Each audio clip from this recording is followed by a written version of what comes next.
ဒီ comment လေးကို reply ပြန်မေးချင်လို့ပါစီးကြိုရှိတဲ့သူတွေမှာဘိုက်ခဏခဏစာတော်တော်လေးဖြစ်များတဲ့ပြဿနာတစ်ခုပေါ့နော်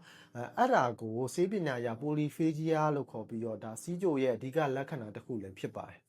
ဒီအခုလိုမျိုးဘိုက်ခဏခဏစာတဲ့အကြောင်းရင်းထဲမှာဆိုရင်ဒါစီးကြိုရဲ့ဒါသဘောတဘာကြောင့်လည်းဖြစ်နိုင်တယ်လို့ဒီတွေးရင်းတကြားတဲ့မတီမငြိမ်ဖြစ်နေတဲ့အကြောင်းလည်းပါပါတယ်ဘာလို့တွေးရင်းတကြားတဲ့မတီမငြိမ်ဖြစ်တာလဲဆိုတော့မိမိလက်ရှိတောက်နေထိုးနေတဲ့ဆေးပမာဏနဲ့ဒီစားတောက်မှုပုံစံတွေဒီလွဲမားနေရတဲ့အကြောင်းပါဒါကြောင့်ပထမဆုံးအနေနဲ့ကတော့ဒါမိမိတောက်နေတဲ့ဆေးတွေထိုးနေတဲ့ဆေးတွေရဲ့ပမာဏအတိုးလျှော့လုပ်ဖို့လိုမလို့သိဖို့အတွက်ပြနေကြဆရာဝန်နဲ့ပြန်ပြပြီးတော့စီးညိတာမျိုးတွေအရင်လုပ်တဲ့မှာတယ်ပေါ့နော်ဒီစားတောက်မှုပုံစံလွဲမားနေရတဲ့အကြောင်းဒီတွေးတွင်းတကြားတဲ့မတည်မငြိမ်ဖြစ်တာကိုတော့ဒါအာဟာရရှုထောင့်အနေပြီးတော့ဒီကျွန်တော်အနေနဲ့အကြံပေးခြင်းတဲ့အချက်၄ချက်တော့ရှိပါတယ်အဲ့ဒါကတော့နံပါတ်1ဒီအစားစားချိန်မှန်ကန်ပါစေပေါ့နော်ဒါကတော့ပထမဆုံးအရေးကြီးဆုံးအချက်ပါဒီကျွန်တော်တို့နေ့စဉ်အချိန်မှန်မှန်စားပေးခြင်းကဒီတွေးတွင်းတကြားတဲ့ကိုဒီတည်ငြိမ်စေပြီးတော့ဒီ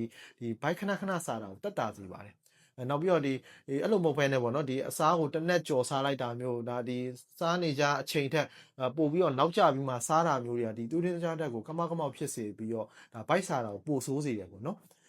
နံပါတ်2ကတော့ကျွန်တော်ဒီ fiber ဆိုတဲ့အမြင့်တက်ကိုများများစားပါပေါ့နော်ဒီအမြင့်တက်များတဲ့အစားအစာတွေပြတဲ့ဒီဟင်းသင်းရွက်တွေများများစားပေးခြင်းအပြင်ကျွန်တော်က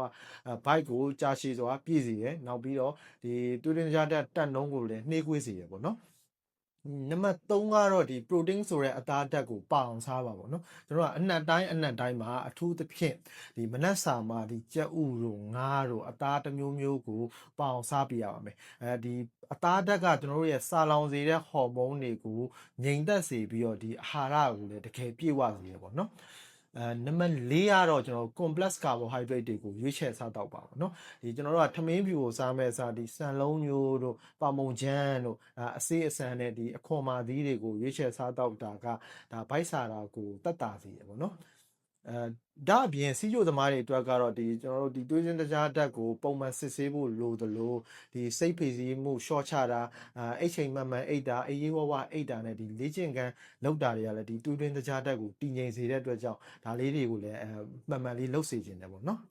ဒါပေမဲ့အရေးကြီးသတိပေးချင်တာတစ်ခုကတော့ဒါအင်ဆူလင်ဒါမှမဟုတ်ဒီစီးချိုဆေးဝါးတွေကိုဆရာဝန်ရဲ့ခွင့်ပြုချက်မပါဘဲနဲ့မိမိရဲ့သဘောအတိုင်းဒါအတိုးလျှော့လောက်တာတွေဒီဖြတ်ပစ်တာမျိုးတွေမလုပ်ပါနဲ့ပေါ့နော်ဒီဆေးဝါးနဲ့အာဟာရကိုကျွန်တော်တို့ကမျှမျှတတရှိမှသာလေဒါစီးချိုယောဂါကိုကောင်းကောင်းထိန်းချုပ်နိုင်မှာဖြစ်ပါတယ်ဗျအားလုံးအဆင်ပြေကြလိမ့်မယ်လို့မျှော်လင့်ပါတယ်ကျွန်တော်ဒေါက်တာအောင်ပါနောက်ဗီဒီယိုမှာပြန်ပြကြမယ်